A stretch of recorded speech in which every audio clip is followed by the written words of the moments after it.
Okay, thank you everybody and for showing up, and welcome to this event at PRIO. Two kind of boring formal things first. Because of the recording equipment, please turn off your Bluetooth. For some reason, Bluetooth disturbs the speakers.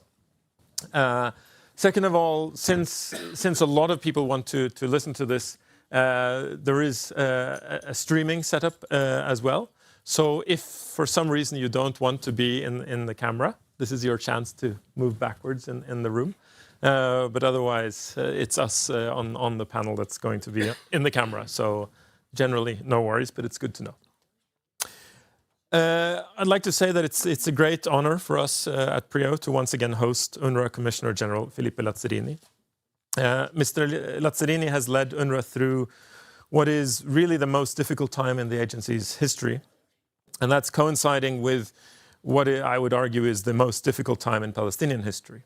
And this is no coincidence, naturally, as UNRWA and Palestine are intimately intertwined.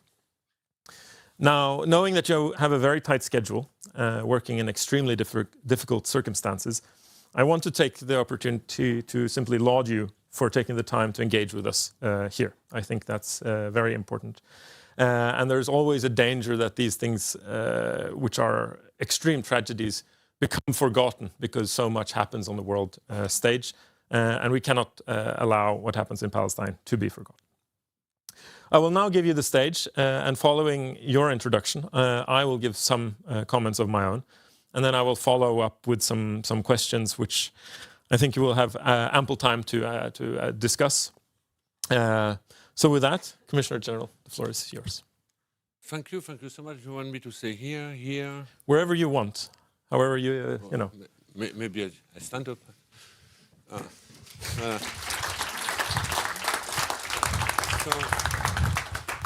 So thank you. It's always good to come to Oslo, to Norway, to a friendly environment where we know that there should be no setup against the agency. So from time to time I need to have this kind of trips and interact with a friend of the Palestinian or of the agency. I know that you are all acutely aware of what happened in Gaza. I think it was just unbearable to watch on a daily basis, 24 hours on social media, the extraordinary, I would say, inhumanity which has unfolded under our eyes. Basically in Gaza, you name it and you see it. You have an entire population which has seen all its habitat being destroyed, school destroyed, number of people killed in proportion to the population is extraordinarily high. We have seen forced displacement, we have seen artificial, uncreated, constructed hunger and man-made type of famine, and we have also witnessed a constant blatant defiance of international law, but also a constant blatant defiance and disregard of UN agencies and international organizations, primarily those at the beginning doing advocacy or trying to draw the attention about the plight of the Palestinians. Now, UNRWA, as you all know, it's an agency which supports Palestinian refugees, an agency which was supposed to be of temporary nature, but it's a temporary nature which has now lasted for more than 7 decades, and for which number of Israeli or detractors started to say it's time to get rid of this agency, because we do believe that this agency is part of our problem, and by getting rid of this agency, we will once for all solve the refugee problem by stripping the Palestinian from the refugee status. It's as simple as that. Now, I say this with confidence because it's not an interpretation of the motivation behind the attack on the agency. These are the motivation being given by the authors of bills, anti-UNRWA bills from the Knesset, where basically the authors say we have an opportunity once in a generation to put an end to the dependency and victimhood of the Palestinian, but also once for all to get rid of the political question of the right of return. That's what has driven the motivation. But obviously the agency has been, I would say during my tenure, I have witnessed two stages. The first stage, when I started as Commissioner General, with my interaction with Israeli officials, they say, well, listen, we disagree with the reason of being of your agency. We would prefer your agency not to exist, but for the time being, we have no alternative. So basically, you are a kind of necessary, in French I would say plague. So we will cooperate with you pragmatically. But since October 7, this equation has completely changed, because since the beginning of the war, we have heard Gaza is Hamas, Hamas is Gaza, and UNRWA is Hamas.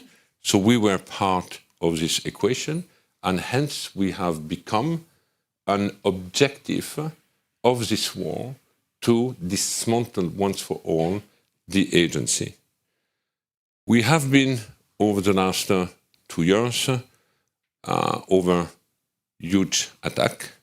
Obviously, all this has been accelerated at the time of the allegation in January 2024 that staff of UNRWA might have participated to the horrible attack of October 7. It has been accelerated, and at that time, more and more of our staff have been killed, more and more of our premises have been damaged and destroyed, and our operation started to be constrained. But what we have also seen is that it was not just in the operational space that the agency was constrained, but as an agency we have also been subject of political assault, disinformation campaign, and I would say the entire possible toolkit has been used, whether it is a legal, legislative, political one, or communication one, with the aim always to discredit the agency. Where do we stand today? And I have always been very clear about this. If we let this happen, this will not be constrained only in the context of Gaza. This will be a precedent. And if it is a precedent today in Gaza, it will be the norm anywhere else in the future, in other conflict situations. We have seen also in Gaza, beyond the constant, I would say, blatant daily disregard of humanitarian law, we have also seen an attempt to weaponize humanitarian assistance and humanitarian presence to support political and military objectives. And I think this is the best illustrated with the emergence of the infamous Gaza Humanitarian Foundation, which in fact was put in place by the US, Israel, support of other member states, with the idea of substituting and replacing the broader humanitarian community. But the main purpose of that was to use it also as a tool to force the displacement of the population. We all know how this ended. This DHF, which was located only beside military location, is the cause of thousands of people killed, thousands of people injured, and of course, when distribution took place, it took place in a totally undignified manner. So the JSF has gone, but the overall operating environment in Gaza has not substantially improved, as many of you know. We have now today a ceasefire. It is a ceasefire by name because basically it is violated on a daily basis. It was put in place 3 months ago, but since hundreds of people have been killed, more than 2,000 infrastructure have been destroyed, and the population is now constrained in half the territory of Gaza. What does it mean? Of course, we have heard over the last year so many different theories of what might unfold. Will all the Gazans be kicked out? Will they go to Egypt? Will they go to Somaliland? Will they go to many countries where popped up as possible recipient? I have to say, and here, that when the ceasefire has been put in place, a lot of discussion took place among member states about what should be the next phase. And you all remember the adoption of the resolution on the ceasefire, on the peace plan, which in a certain extent has seen the Security Council handing over part of its prerogative to a body that no one knows yet what the composition will be, which of course raises a number of questions about future accountability. Now, the first phase of the ceasefire, which was primarily the release of the hostages and release of the bodies, has come to an end. We're talking about the second phase. No one really knows how it will look like, what will be the shape of the future board of peace, who will be member, what kind of future will be shaped for Gaza, and depending on what Gaza will become, what does it mean in the future for the prospect of a two-state solution, knowing and bearing in mind that what's unfolding in the West Bank nowadays is unfortunately too underreported. It would certainly be a headline if it was not overshadowed by Gaza or overshadowed by other events today, because the settlement spread has never been as extended as it is today. More and more, we have a de facto annexation taking place, even if it is not politically announced, which obviously undermines also the future of a two-state solution, or possibly the future of the right of self-determination of the Palestinians. Now, when it comes to the agency, going back to the agency, you know that efforts are going unabated to try to get rid of the agency in Gaza, in the West Bank, in East Jerusalem. We have already 2 Knesset laws which were adopted a year ago, one preventing the presence in sovereign territory of Israel, and Israel consider occupied East Jerusalem as being its sovereign territory. So we have no presence in East Jerusalem anymore. The second law is the one which prevents any contact between UNRWA official and Israeli official.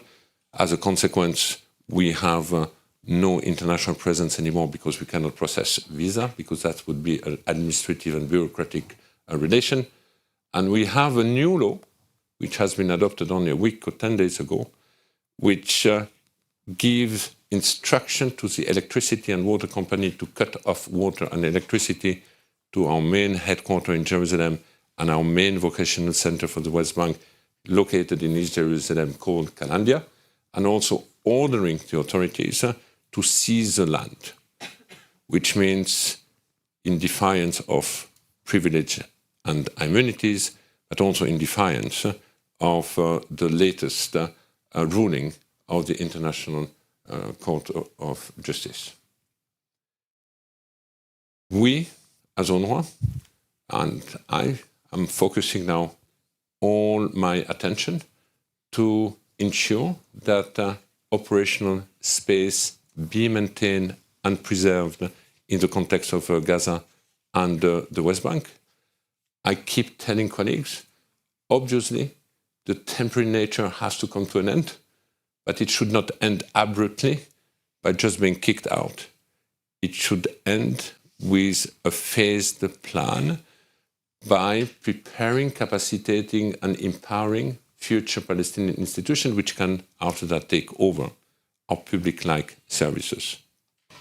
It is absolutely key that this be maintained, because if this is not maintained, the feeling again will be further that the international community is in reality turning its back to the fate of the Palestinian Gaza, but also more broadly of the Palestinian in general.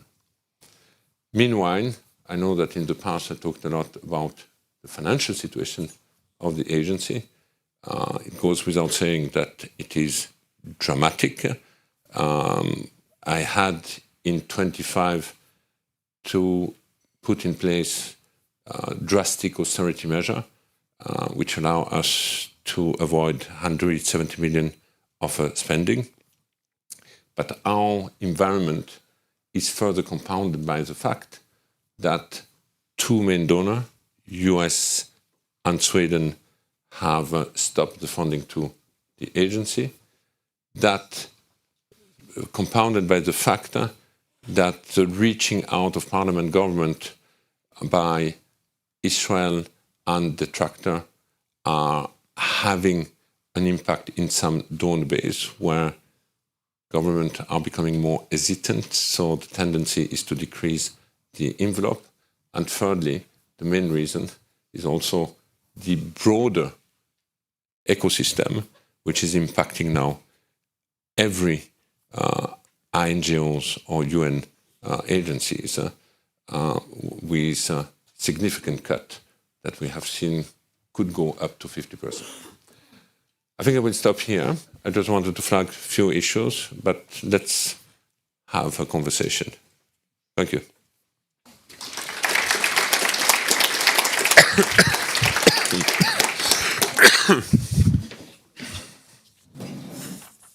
Thank you very much.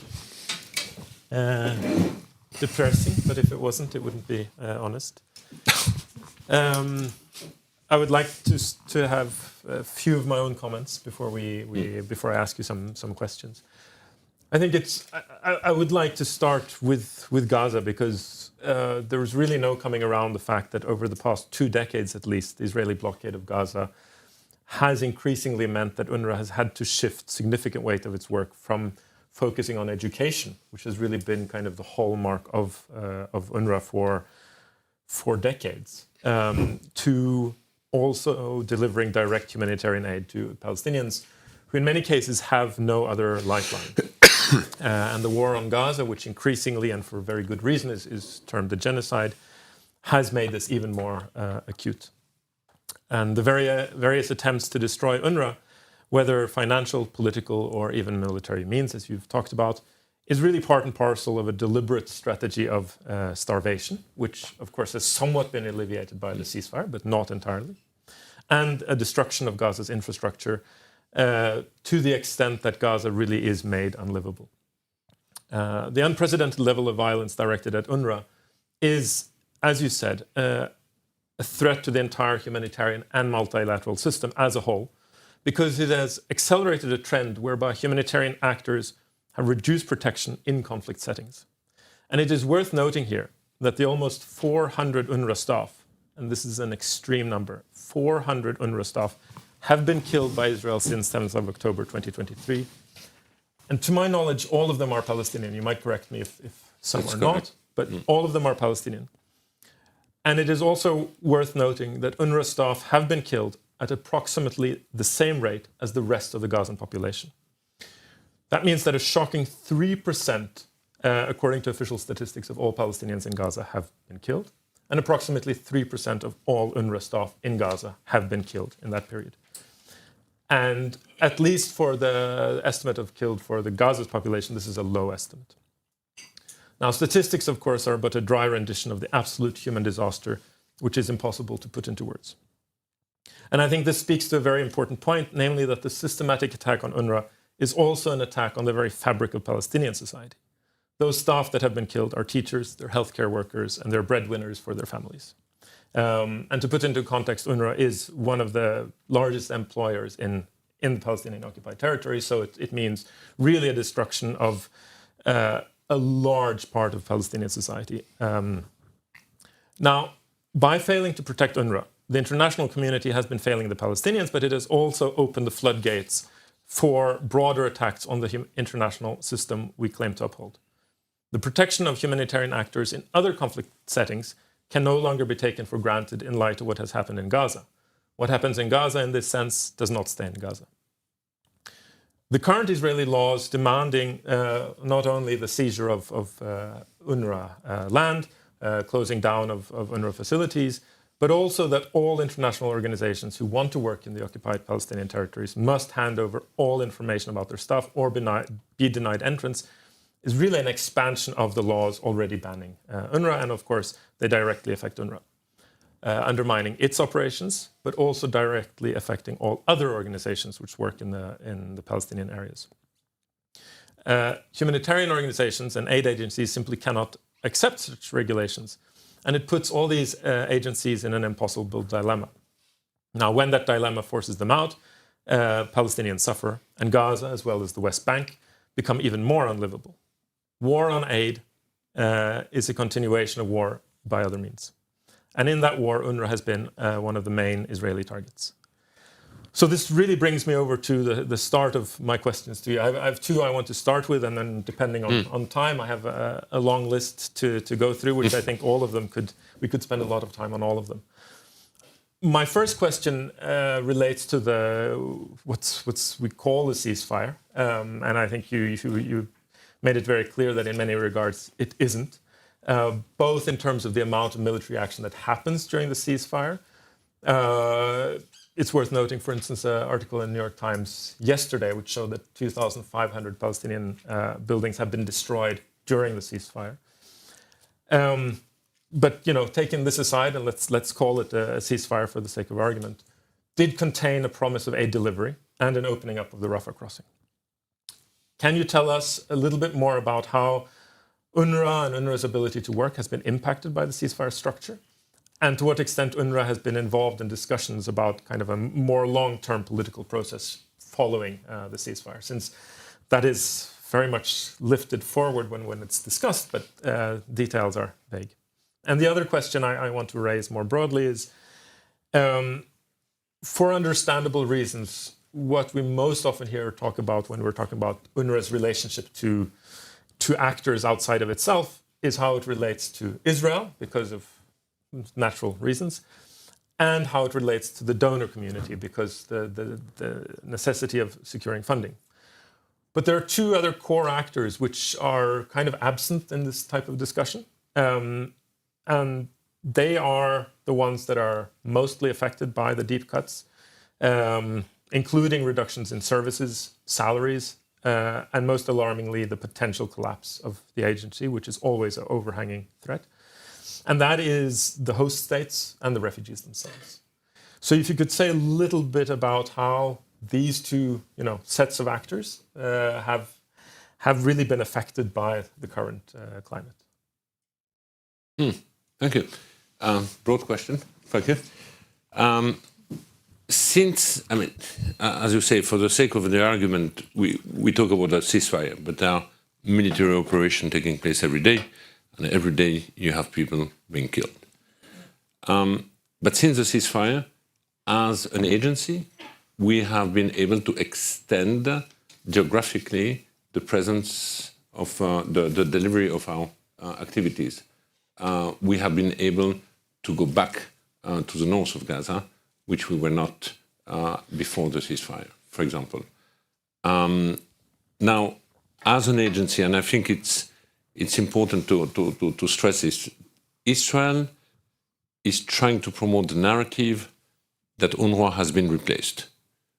UNRWA is not needed anymore in Gaza, that we are not operational anymore in Gaza. They do it because they talk only and exclusively about the narrow lens of food delivery as the humanitarian response. But fundamentally, UNRWA is not an humanitarian organization per se. It's an organization ensuring the human development of the Palestinian refugees by providing critical public-like services to the Palestinian refugees. So our focus, as you said, is primarily education and public health, sometimes municipal activities, or promoting livelihood of the Palestinian refugees. It's not food delivery. Now, it is true that in the past, we used to be the backbone of the broader humanitarian community when it comes to food delivery because of our extraordinary footprint, our presence, 12,000, 13,000 employees only in the Gaza Strip. So anyone coming in relied somehow on our logistic. But part of this logistic now is organized differently because the humanitarian sector is also organized differently. So we have a so-called logistic cluster. We have UNRWA taking over the fuel delivery, so that allows us to focus again to our core activities. So contrary to some beliefs, we are very active. Even if we are constrained and prevented to bring supply into Gaza, we still have teachers bringing back in-person learning the children, more than 60,000 over the last 2-3 months. We still provide online training in Gaza, but we are also the main provider of public health. We have 10,000 to 12,000 daily consultations in our primary health care. We provide clean water, access to clean water. We provide waste management to prevent the spread of communicable disease, psychosocial support, management of shelter. So all these activities are still ongoing in Gaza. How are we part of the discussion in the future? Now, as you know, we do not have direct contact with Israel because by law we are prevented. We do not have also contact with the US because the US has decided to withdraw from UNRWA and the Advisory Commission. So there is no official contact per se. But we have a lot of engagement with anyone having the ears of decision maker or who can influence the policy, with regional powers or anyone having the possibility to influence decision which could be taken from Washington. I'm waiting with some impatience also to see who will be part in the future Board of Peace, so that we can also reach out. The member states will be present there, hoping that they will help to safeguard the space and make sure that the agency be considered as an asset for making any future process for transition or political pathway a success. So that's basically the way we are operating today. Now, we enjoy, I would say, political support from host countries. Host countries, of course, have all their own challenges, fragilities, vulnerabilities in the region because we operate in a very unstable region. They all hope and count on UNRWA to make sure that the Palestinian refugee issue does not become an additional problem to deal with. When you go to Syria, they have multiple challenges, so they don't want to add this one. The same right now in Lebanon, for example. So the hosts are, they have to find their own balance, of course, in this new geopolitical environment. But fundamentally, in terms of political narrative, they support the agency. Now, more broadly, and I have said it now a few times, the Arab region does not match with resources its political narrative. As we know, we have a lot of support, especially when we renew our mandate, but we have seen between 24 and 25 a significant drop of Arabs' contribution and Gulf contribution to the agency by 90%. So, of course, they were not the main donor or main region providing support to the agency, but it also signals some, I would say, cautiousness when it comes to dealing with an agency, which for many, because of all this smearing campaign, disinformation campaign, has become a toxic domestic issue in some countries. Not everywhere, but in some countries.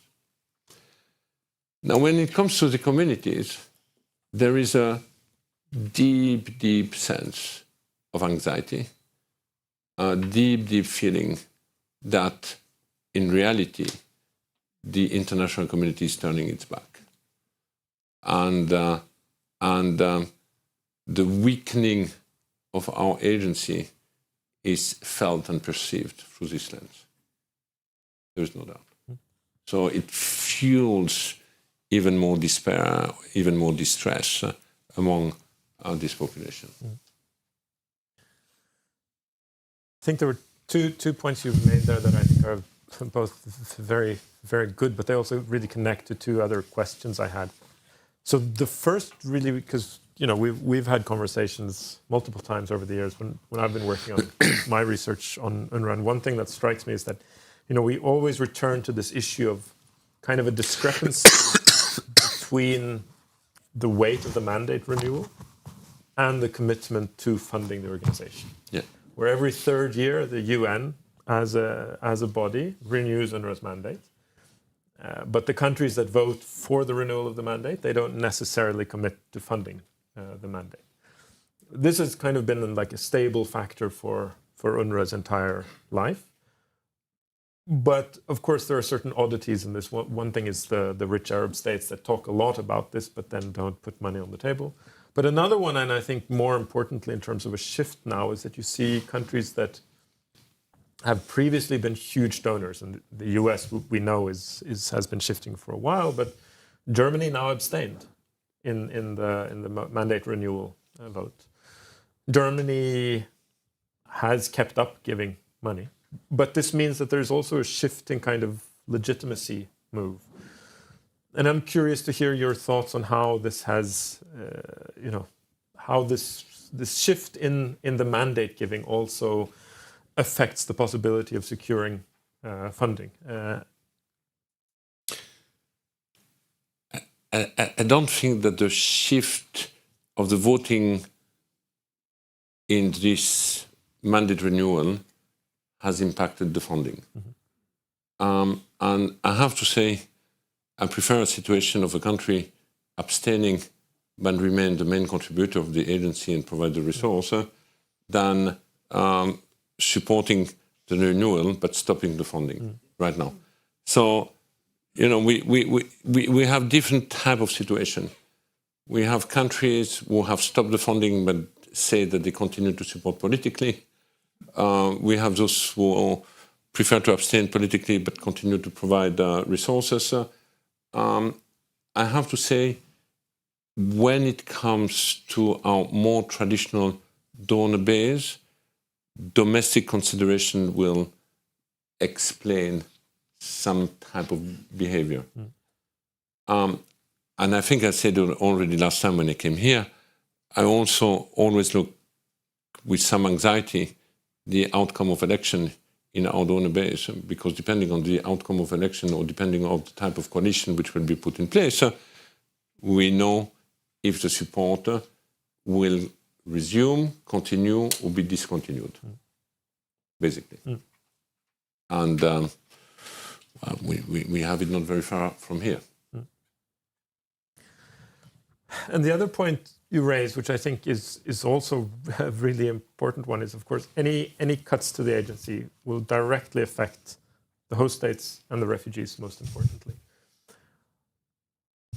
But of course, UNRWA is in dire economic straits. So things are, by basically the force of money on the bank, forced to change. And we've seen for many, many years that all attempts to make kind of a political way of let's say, reforming or making adaptations has been proving extremely, extremely difficult.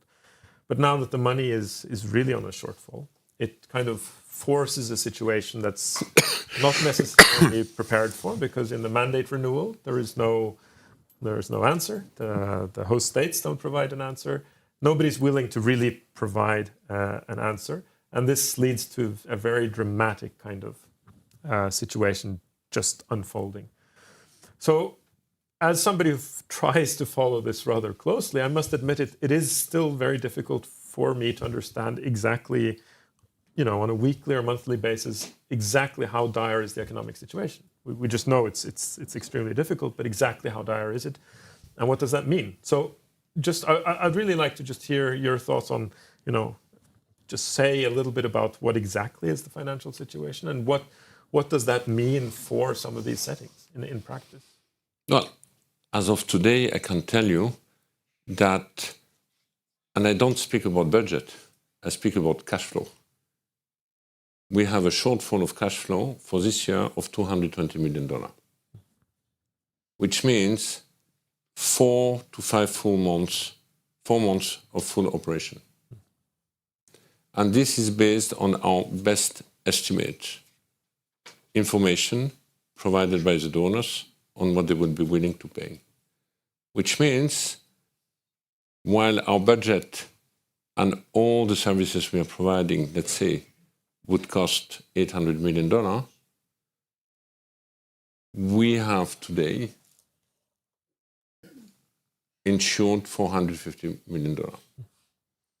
So you do the calculation, there is no way, I cannot just say, okay, I changed my budget. I'm talking about cash flow. I'm talking about spending which is committed, already engaged. And as I keep saying, we might function as a public institution, but we do not have the fiscal tool of a public institution. I cannot perceive taxes. I cannot borrow money, cannot print money. I only depend on voluntary contribution of the same member states who ask us to deliver these services to the Palestinian refugees. So difficult. Already last year, we succeeded to manage through by cutting down 175 million of spending, which will be repeated. So we have overstretched our austerity, but more measure based on the information we have will have to be taken. I have always been very transparent with the staff, with the communities, about where we stand, to make sure that when decisions are taken, they are not taken by surprise. But of course, this fuels a lot of anxiety among staff. Staff are part of the community, and also among the community.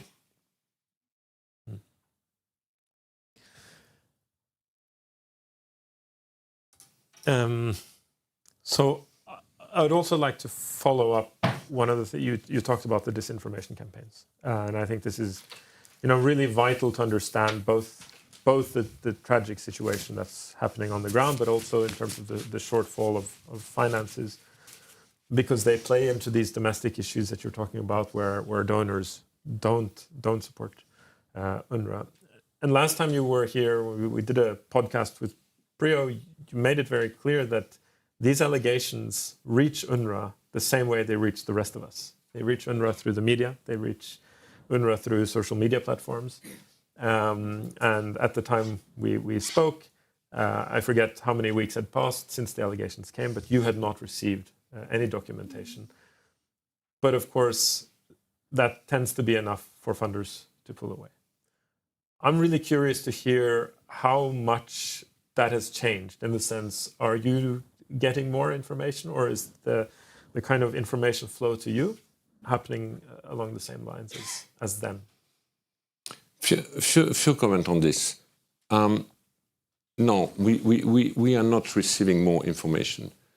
I have always been clear, when it comes to the famous 19 staff allegedly having participated to the massacre, there have been substantial investigation taking place, and the outcome was published in summer 2024. But then we had lists of hundreds, thousands of people allegedly being member. And I've always said a list is not a proof of anything. You cannot even act just with a name being put on a piece of paper. You need at least a minimum of substantiated information in order to be able to initiate an investigation. Despite repeated official demand, we never ever received anything. I have even reached out to other countries who might have the necessary intelligence. Do you have anything? They never received anything. I have even proposed that, if that helps to build the confidence of donors, when we have allegation, let's put in place a kind of a commission of 3 experts designated by 2 or 3 different countries. And each time we ask them to go through, because you have the necessary expertise in intelligence, in this and that, and you tell us. But none of them had any traction. So, but the accusation keeps coming back. It's hammered. Then, since the last time we talked about this, because that was, I think, just after the allegation in 2024, we have also seen a sophistication of, well, I don't know if it is a sophistication, but at least a beefing up of resources being made available to continue this kind of campaign. We have seen commercial ad paid by the Ministry of Foreign Affairs, billboards in New York, in London, in big capitals, saying UNRWA is Hamas, Hamas is UNRWA. You had Google ad, depending on which country you are in, that when you type UNRWA, you go immediately on a sponsor page by the Ministry of Foreign Affairs saying that I'm heading a criminal organization and how bad we are.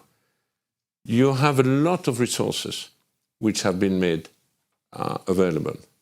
And then also, we have a number of legal cases, civil cases being taken in a number of countries, which is also part of the harassment on the agency. So it's not just a reaching out of parliament, politicians, of the broader public, but is also using all possible means. And I think, what exemplified ultimately also are the adoption of a piece of legislation, which at the time we were talking was not yet on the table. No. Yeah, I mean, clearly it's accelerated in all regards. We're closing in on short of time. There are a couple of, so I have to prioritize a little bit. You mentioned the schools, and I think this is really, really important. Of course, if anybody who's traveled anywhere in areas with Palestinian refugee camps will have seen the UNRWA schools. They are kind of really the hallmark of UNRWA activity. But if we zoom in on Gaza, that education has really been closed down for 2 years. Of course, there is, online education, as you talked about. There are some attempts to keep it going, but with the destruction of schools, it's been extremely limited. But also in the West Bank, with rules taking place, making it more and more difficult. East Jerusalem, basically impossible. What does that do for kind of the long-term perspective of Palestinian society, with children going for so long without education? And is there, there's very little to foresee taking UNRWA's place in that regard. Yeah, education, I think the only asset which until now was not taken away from the Palestinians.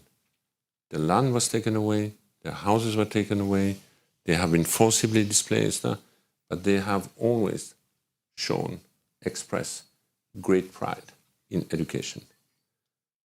And see the success over the last few decades. There have been more than 2.5 million people who have gone for schools, who after went to tertiary education, and we have brilliant successes, not only within the community, but also in the region or beyond. Now, education is under assault. When it comes to Gaza, there is a risk of losing a generation. I believe that the more we wait, the more we will lose it. And the more we wait, we will be sowing the seeds for more extremism in the future. In the West Bank, the same. Schools are still running. PA is struggling, so we have students from the PA coming to our school, but we are also struggling. Everybody's struggling because anyway, people are growing up now and living in an extraordinarily brutal environment. So it's not just a school, but the daily life is also part of what they will become. I think that's only an impression that targeting education is also a way to undermine, erase Palestinian identity. We had a lot of discussion over the last few years because, as you know, before October 7, UNRWA was primarily attacked on its education because we are promoting the host country and the PA curriculum. And in the curriculum, there are some elements which can be misinterpreted. But we have focused a lot on making sure that we abide to UNESCO standard. We have, since more than 20 years, implemented a human rights curriculum we are very proud of. We were the first in the region having reached a parity between girls and boys. We are promoting tolerance, critical thinking, and whenever we believe that there could be a controversy, we are providing guidance to the teacher to bring the necessary context to the material being taught at school. And the few examples where we believe that even through interpretation cannot be acceptable, we are just asking to take it out. But where we have also been very clear is that we will never be able to reconcile Israeli narrative with Palestinian narrative. There is a conflict. So you have two different history, two different narrative, and that needs to be respected. And even if we would have peace today, it would take a few decades, if not more, until we can come to a common agreement of what the narrative would be. We see it in Europe, we see it in many other countries. So I think, and I said many times, when it comes to Gaza and the West Bank, education should be our common urgent priority. The more we wait, the more there will be lasting impact. The more we wait, the more we will weaken the society ties among the Palestinians. I think.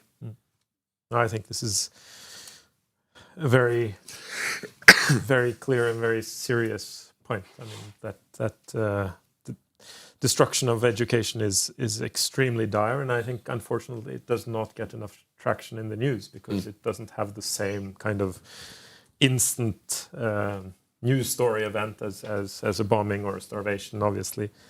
But it has these long-term effects that is extremely dire. We don't have much time left, so I want to ask you one closing question, and that reflects to your position. You're leaving this position very soon. You're getting on the end of your term, which means somebody else will be taking over your position in a very, very difficult situation. So obviously we don't know yet who that will be, but I'm sure you've made some thoughts about what to tell your successor. So what should be UNRWA's priorities as you hand over an agency in such dire straits? Yeah, UNRWA is struggling for its survival right now. We have very strong adverse hostile forces. And the message will not only be for my successor, it's for the member states. Consider the agency as an asset to succeed any political pathway we can agree with the Palestinians. We cannot afford to let it fall before we have clarity.